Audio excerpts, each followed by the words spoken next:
Thank you, Mr. Chairman and members of the board. It's a pleasure to be with you. Mike, thank you as well. I did drive through some rain on the way here, so I hope it keeps on coming. And it's a pleasure also to be with you on Election Day in Scotland. Oh, yes. I studied there a year when I was in college, and the Yanks and the Scots got along great because we had a common enemy, the English. So I can sympathize with the independence movement to some extent. We pursued our own, after all, a few hundred years ago.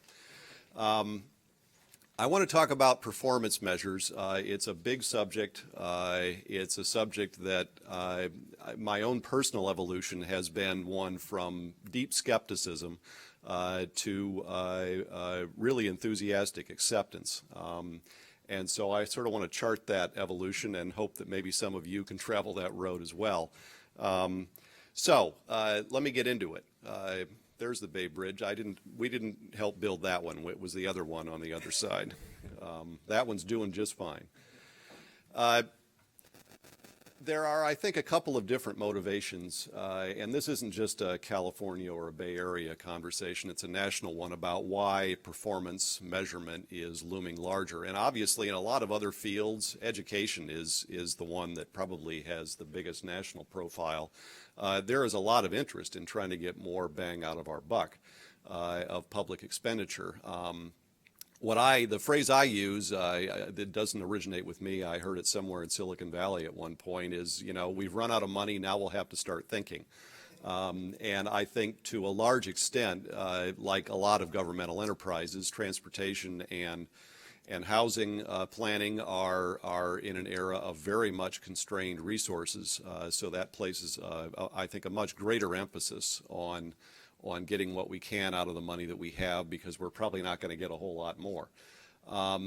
It's also an era where we are doing a lot more with multiple modes of transportation. It used to be that if you got federal highway money, you could build an interstate or build an interstate or build an interstate. Those were your options. And now you can build an interstate still, but you can also fix a local road, you can build a transit line.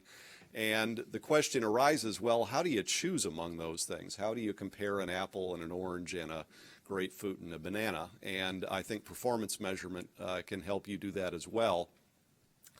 I'd also, again, I still have some skepticism about this subject. And one of the pieces of the skepticism is that I think there is one school of thought out there that we really don't need more resources for our infrastructure, that we're wasting a lot of money, and if we would only pick the right projects, then the system would work fine and we wouldn't need to raise anybody's taxes. And I think that's certainly a debatable assumption, and I think performance measurement can help you figure out which side of that debate you ought to be on. Oop, no, there we go. The Bay Area, I guess you could use this as a general statement. We are sort of an extreme case when it comes to performance measurement and maybe a few other things as well. And just to show you where we are in terms of our infrastructure spending, the pie chart on the left is from the plan before we did the SCS, and the pie chart on the right is the one that we adopted just last year. And they obviously share some common elements. The one on the right, you might say, has become a little bit more extreme than the one on the left.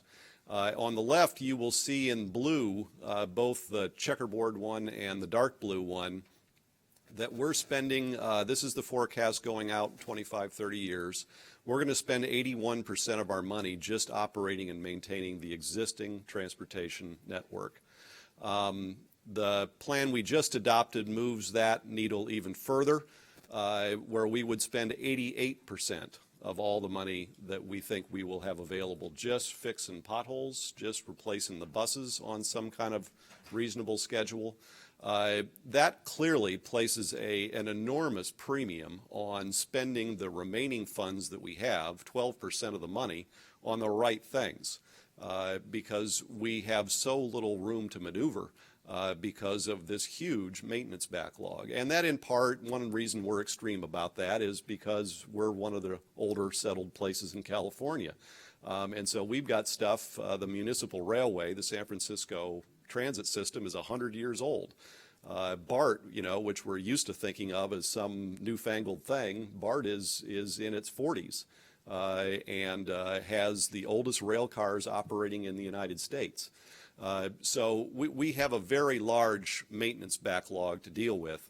And I think it's important to emphasize we're not alone. We did a little bit of research. In fact, that guy right there, Dave Vaughton, who is one of our stars on the staff, did this research and looked at the 20 largest metropolitan areas in the United States. Chicago. And you can see, especially with the top 10, they're all in the same neighborhood. In fact, many of them are more extreme than we are in terms of their maintenance budget just eating their infrastructure revenue alive. And look, this is a good thing in a way because we're devoting a lot of attention to the state of the system. And if you look around the country, and here in California, it's also true, the roads have actually gotten a little better. I know we're used to everything going to hell in a handbasket, but the roads are a little better because we're investing so much in system repair. But the bad news is we're still way far behind. And if we don't keep up with that, as you know, it gets worse. Before you move from that chart, Mike, if you could just quickly say where SACOG would be on that chart, if you have that number, or Matt, or at least rough. You know this. You should know this off the top of your head. Come on. Right, exactly. Actually, we're actually a little bit below Sandag, so we're about at 53% when you could look at so transit. Roughly 50-50. Exactly, but we are currently looking at that as in terms of our ongoing update. All right. Thank you. Sorry, Steve.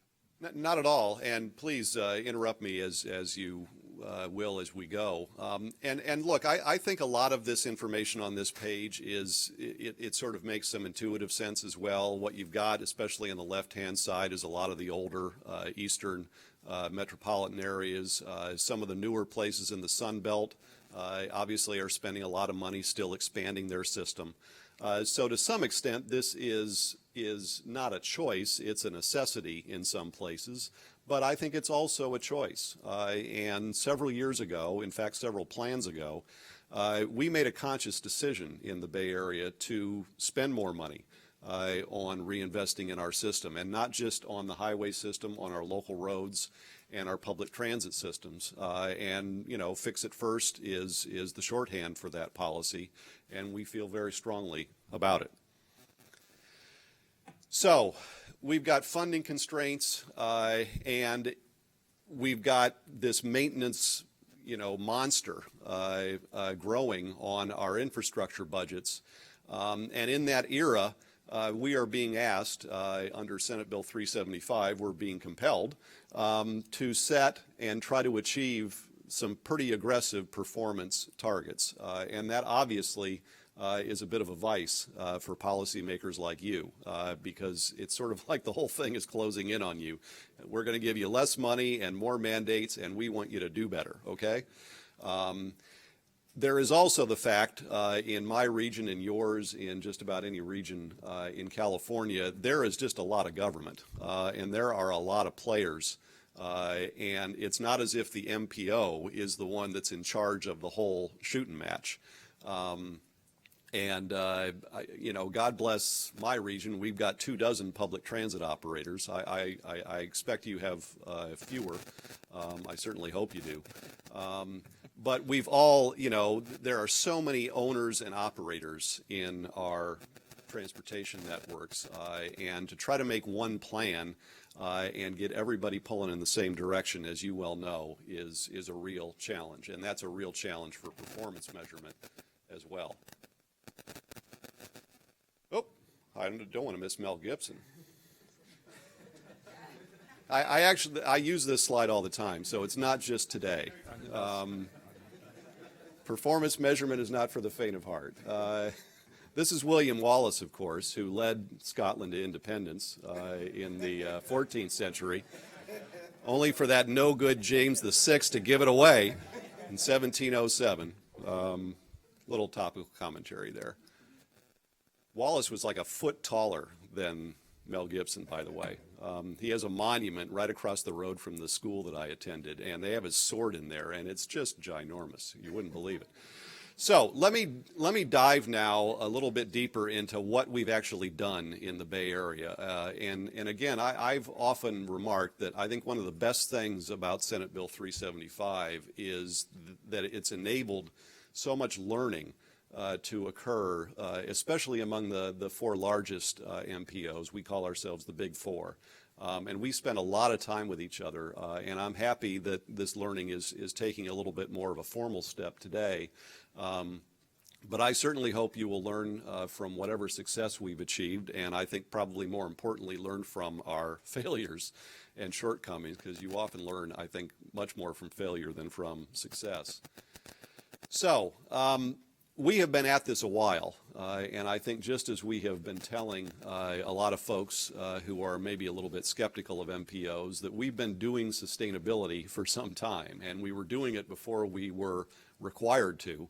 The same is true of performance measurement in our region.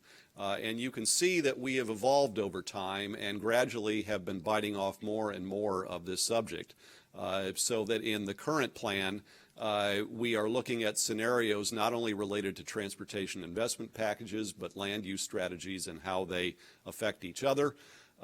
We have a set of targets that go well beyond transportation and infrastructure. And we also now are looking on a quantitative basis at something like 1,000 projects that are vying for funding. And remember, most of them are vying for that little tiny pie piece of funding that is still available for expansion of the system. Our Plan Bay Area, that's what we call it, is our first SCS, and just like yours, it was the first really to integrate transportation, land use, and housing planning. What our commission did is used the so-called 3 E's of sustainability: the economy, the environment, and equity or social justice, and used those to organize a set of 10 performance measures, performance targets that they adopted formally by resolution. And then those were employed as one of the means that we use to evaluate not only scenarios at the program level, at the plan level, but also individual projects. And as you can speed your way through these, you can see that quite a few of them are traditional in terms of the maintenance of our assets and things like that. But quite a few are not. Reducing vehicle miles of travel per capita, looking at public health, the amount of walking and biking, looking at not only greenhouse gases, but particulate matter and other kinds of environmental standards. So the point I'm making here is we ranged well beyond what a typical transportation or infrastructure plan, because I think the fact is our planning is now ranging beyond that as well. And a friend of mine always used to remind me that transportation is a good servant and a lousy master. And I think too often we forget the fact that what we're doing with our mobility systems is helping people do things that are important. And it's those things that we ought to keep our eye on the ball about, and not just the asphalt and the concrete and steel. So a little bit better picture, I think, of exactly what we did.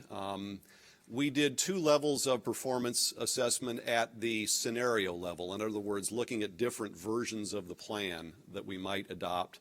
One of them using the targets, and one of them looking at the equity question in particular, because that tends to be a very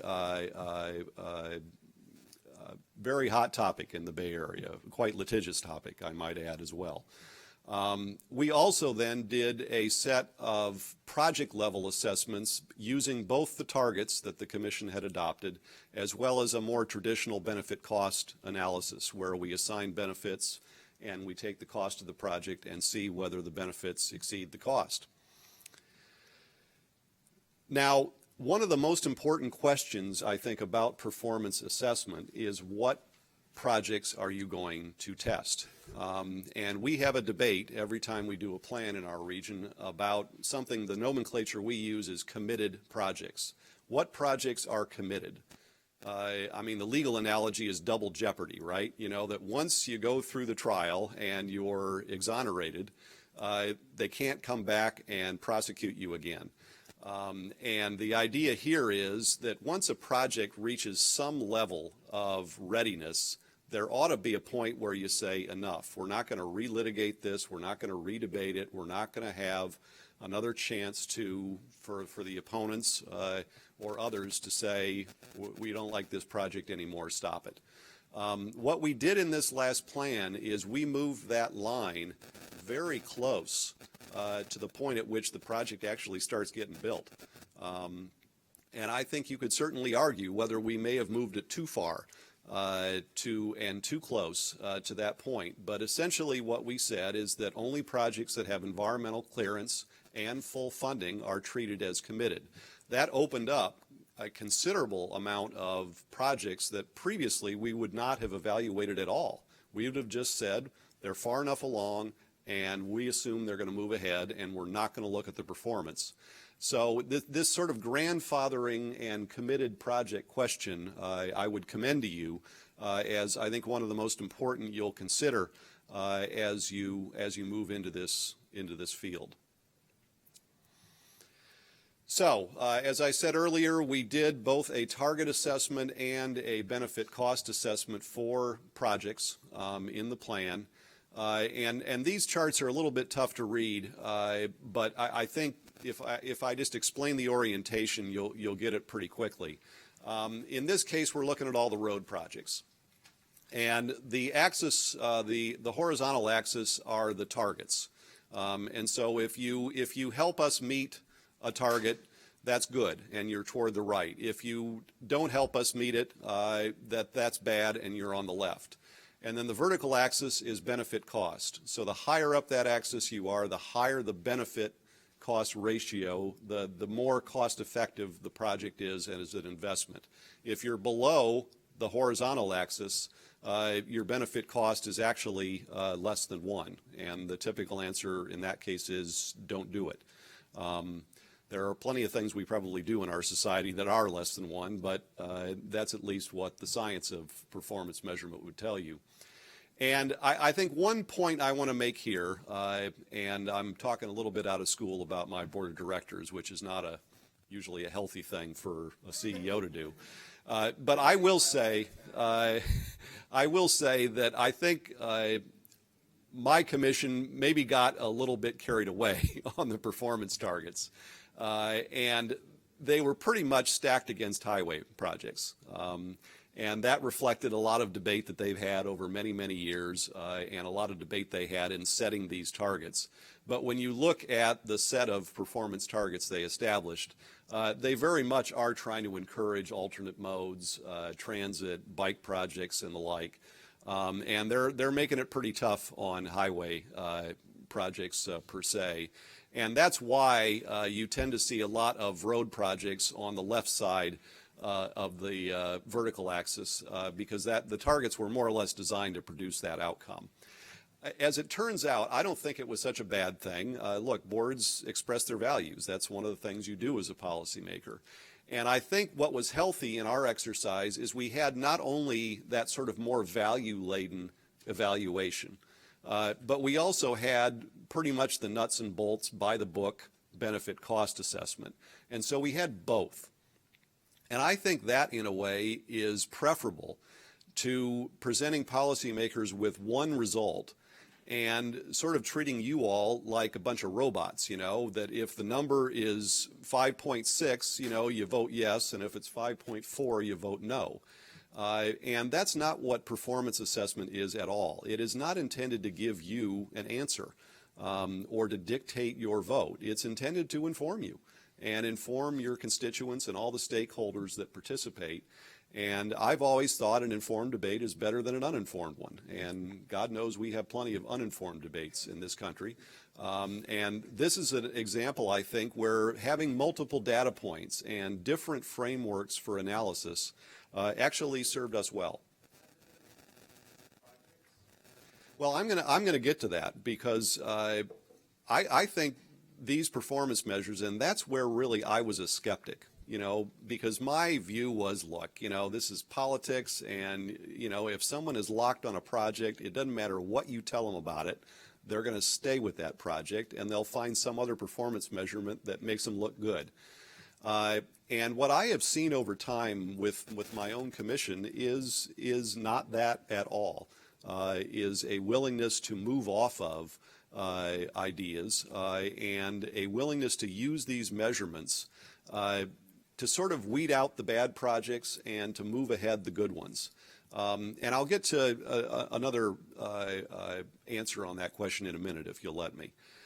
Here's the transit projects. So as you can see, the transit projects do great on the board-approved targets because they were supposed to. But they don't do as well on benefit costs. They tend to hover closer down toward the axis. And that has a lot to do with the fact that, when you have a developed region and you have a system like BART, BART is expensive to build and it's expensive to extend. And a lot of the transit investment that we're considering now is into highway cost territory. And so it's not like transit is this cheap, easy thing you can do instead of building a highway project. It can be often just as expensive and just as difficult to accomplish. What does Go ahead. Metro mean? What's that? The dot up in that scores very well called BART Metro? Good question. BART Metro is the idea that instead of outward expansion of the BART system, which is basically what we've been doing with it since it was built in the 60s and 70s, we would reinvest in the core of that system and especially try to turn it into more of an urban rail system instead of a commuter rail system. BART is sort of a hybrid, because it does have those long trips in from the burbs, but it also has frequent service in the core. And BART Metro is trying to make that frequency in the core more frequent than it is today. And so that's the basic idea. And as you note, and I'm glad you did, that was the home run winner in the process. Here's another way of looking at the same information by project type. And here again, you can see some highway investment scoring quite well, and it tended to be the investment that was not laying a lot of new asphalt, but efficiency projects like, metering every ramp that we've got in the Bay Area and things like that. And so here again, the performance assessment was a way, I think, of teasing out that a lot of the best bang for the buck we identified was not expanded service, expanded highway capacity, but it was making better and more efficient use of the capacity we already have, like BART Metro as an example. Now, let me see, did I skip one? I did. Thought I did. It's a little gimpy, this thing. I want to get back to the question that I was just addressing, because I think another maybe presumption that we make is that what these performance measurements do is tell us really useful information about every single project. And I'll tell you, the way it worked out for us, we tended to use these performance measures, first of all, to identify projects that were really good. They were way at the top right of those charts. And what the Commission decided to do in the case of those projects is to try to find regional discretionary funding to get those moving. And so in that case, the performance assessment helped projects along that we think made a lot of sense. The surprising thing to me was that they also helped us weed out projects that were clearly poor performers. And that tends to be where you have the harder time, because every project's got an advocate, right? I mean, someone dreamed it up. And the natural tendency is, you don't want to be impolite in public and tell somebody else their project stinks, because they're liable to do the same thing to you, right? But in this case, we were able to get there, and I'll tell you in a second one way we did it.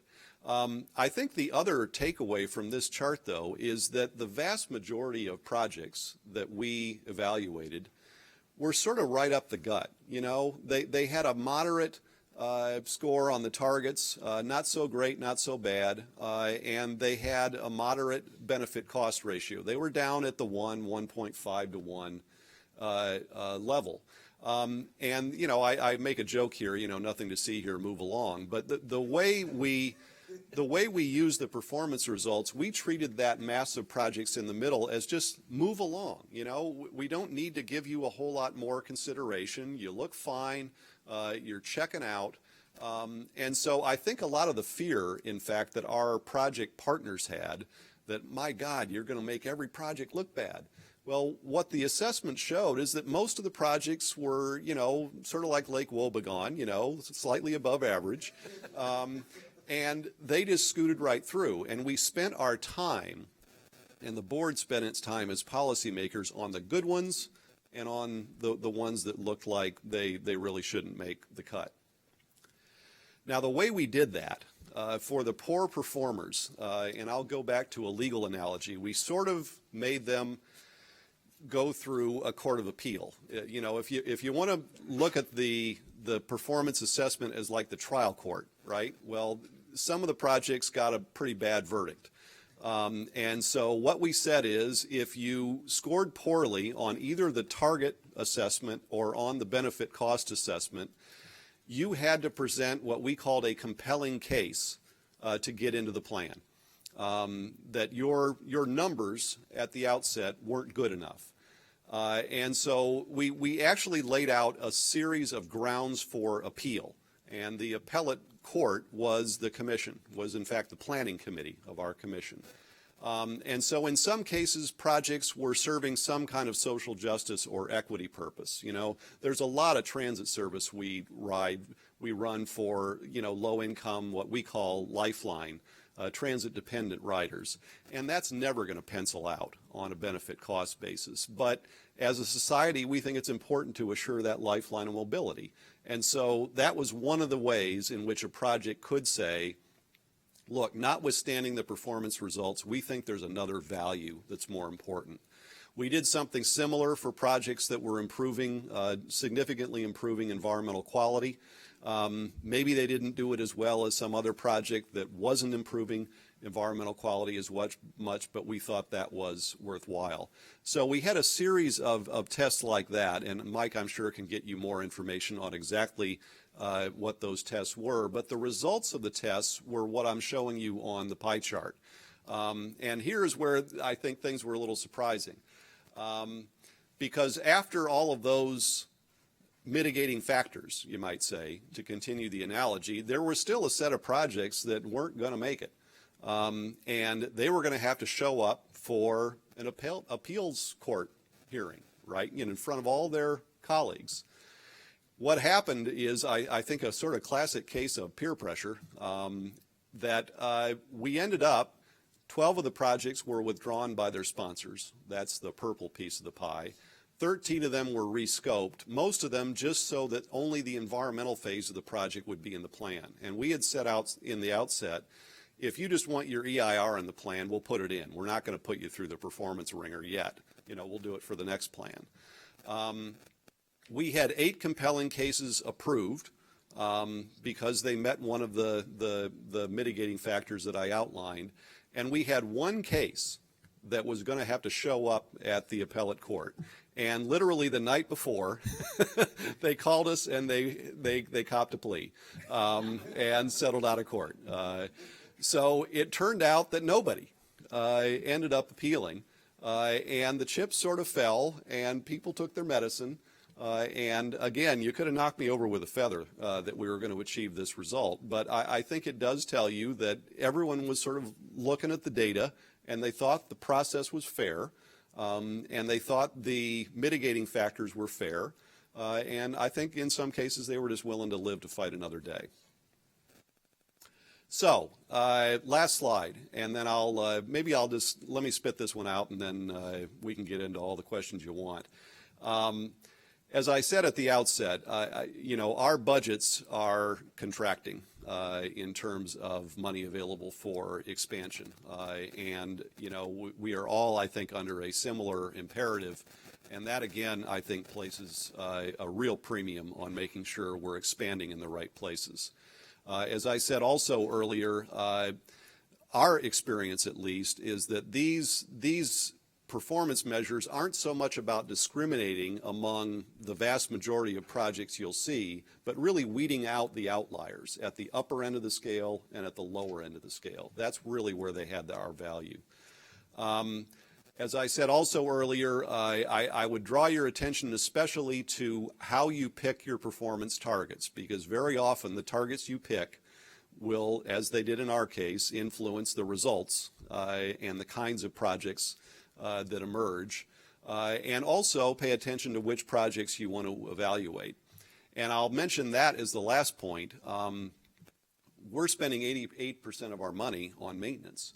And basically what we did in our performance assessment is we just made an assumption. Maintenance is good. You know, you're through. And we'll focus all of this analytical firepower on the relatively small number of projects trying to expand the system. I don't think that's good enough. And I think the more that we get into a maintenance mode in our infrastructure system, I think we need to be subjecting those repair projects to the same kind of assessment.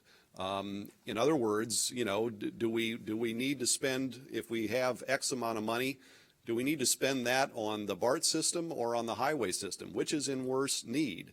Which achieves more objectives? I mean, we are sort of getting down to, you know, choosing among our children almost, which is nothing that any parent wants to do.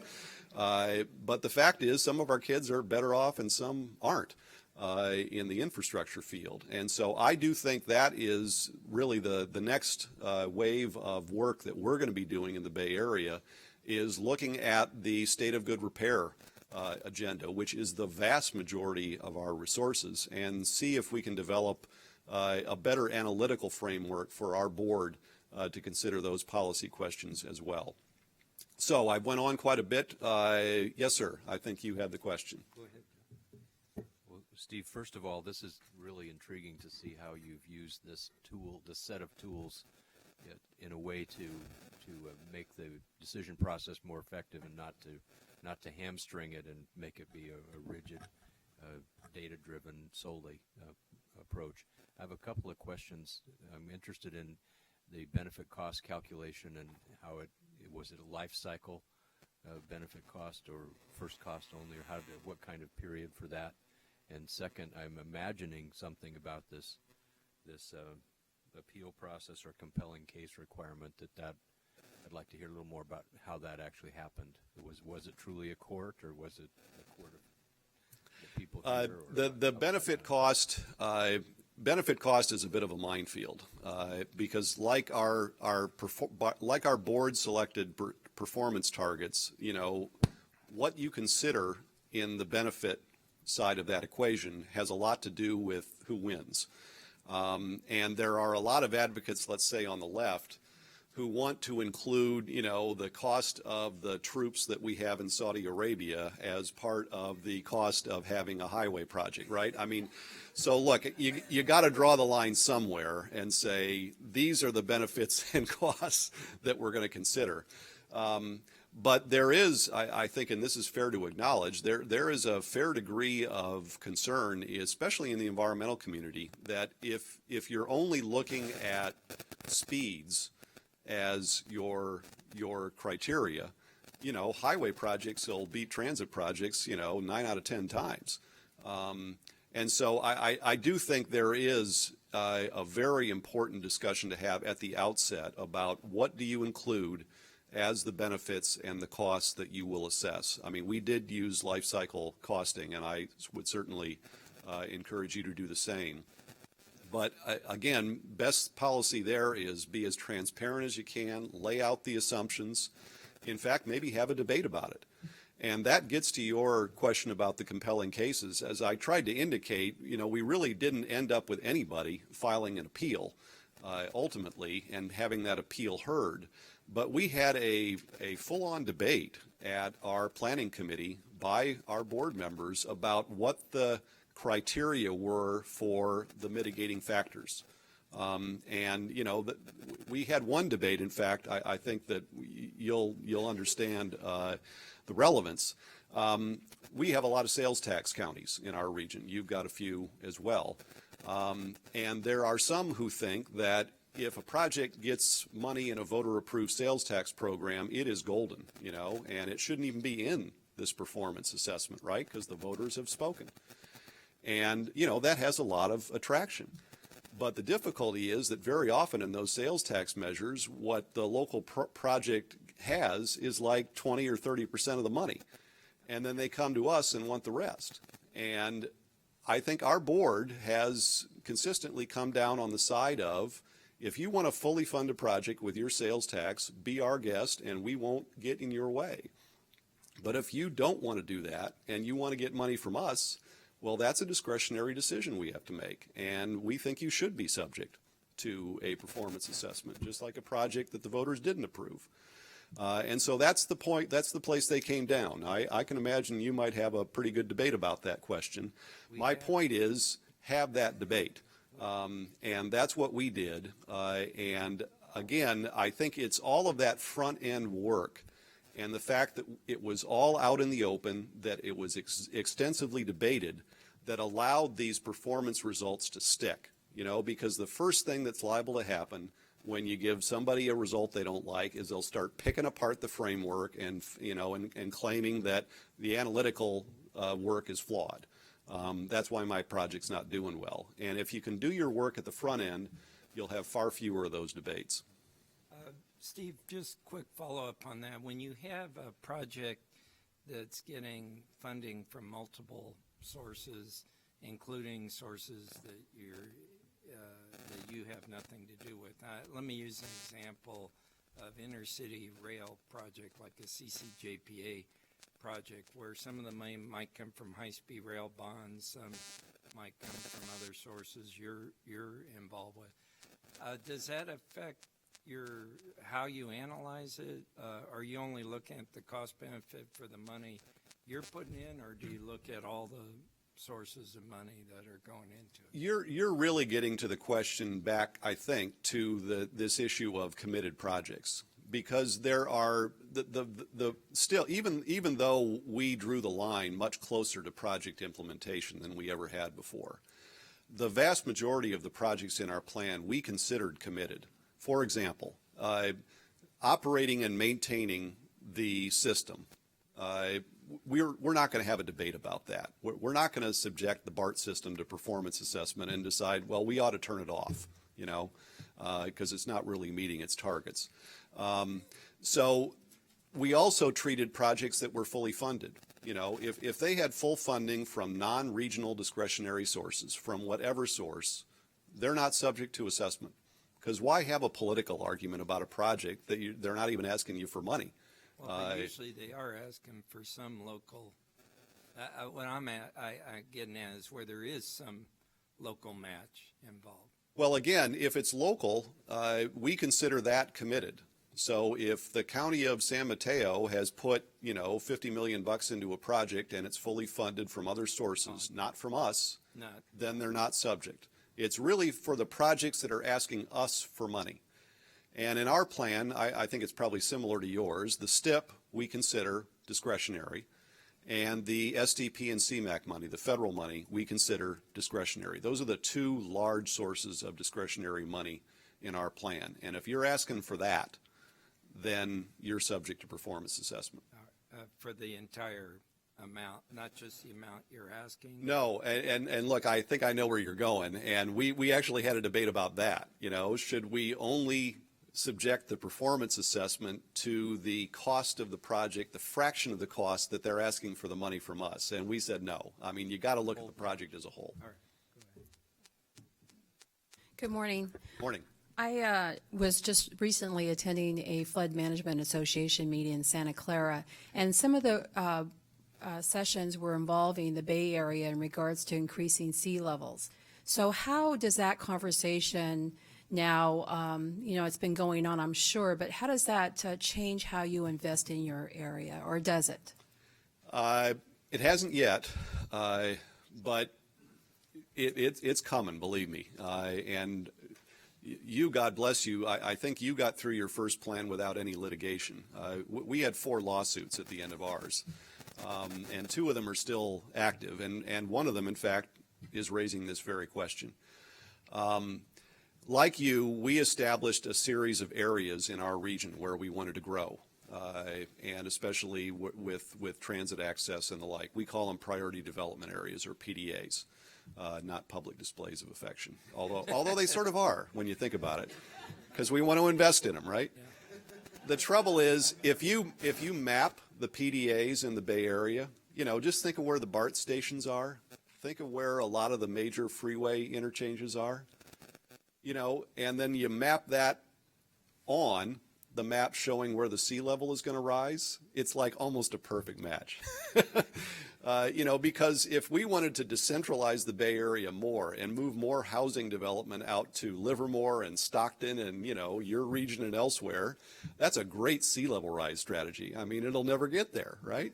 But that's not where we want them. So basically, we gave ourselves an incomplete on your question. And we identified in our plan that we have not done adequate work on this question. It really falls under the category of adaptation, right? Because SB 375 is a mitigation statute. It's trying to reduce CO2. The fact is, even if we are wildly successful, and so far we haven't been, we will still have consequences from the stuff that's up there now. And we will have to adapt to those. And so we will have a very large component in our next plan, which we're about to begin, that will look at that question of adaptation.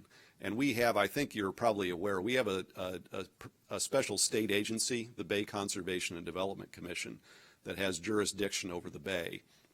And they were established to try to keep the Bay from getting smaller. Now they're trying to cope with the fact that the Bay is going to get bigger.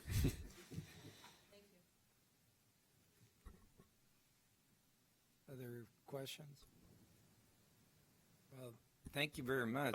I'm sorry. Sorry, Steve, I have one. As a metric, economic development, jobs produced has been a huge focus of local government for, the period of this slow growth or recession that we've been in. How did you factor that in? How heavily did you factor that in, I should say? Because we had a really hard time with that one. And I've gone back to the slide. What we used as a metric is gross regional product. And the trouble is, even though our plan is like $300 billion or something like that, I mean, when you put that into the Bay Area economy over 30 years, you can barely find it, especially since so much of our plan is focused on maintenance activity. So it's really not, linking itself to new growth. It's sort of, our plan is basically a reinvestment in the core of the Bay Area. Because when you spend 88% of your money on maintenance, where are you spending it? You're spending it in the established and older portions of the region. And so we just had a very hard time teasing it out, and I'm not sure we've got the right answer there. This may be one where your lesson learned from us is don't do that. Try something else. I hope we'll do better next time. And we got not a lot, but we got some criticism from the business community, and I think some of it was earned. That when you look at the 3 E's here, we spent a lot of time on the environmental E. I mean, after all, SB 375 sort of is the environmental E. And in the Bay Area, we always spend a lot of time on equity and social justice and questions of, are we helping adequately our low-income and minority residents? But the third E, the economy, sort of got the short end of the stick. And, I think when you think about it, if you don't have a good economy, the other 2 don't happen. So I think we've got to do better on that next time. I might add, though, that your overall regional economy is doing a lot better than ours, so maybe the urgency wasn't. I think my point as is great no as- thanks to as us. it is. Yeah. Other questions? All right. Well, Steve, thank you. This was really very, very interesting, and I think valuable.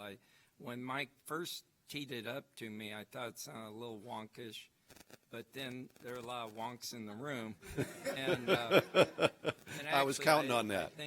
I think it turned out it was actually one of the better presentations we've heard all year. So I really appreciate your spending time with us. Look forward to more collaboration. I'm going to mention in a minute that we're also going to be talking about some shared activities related to Capital Corridor coming up. So, and some of the other future rail projects. So I appreciate your time. Thank you. My pleasure. All right.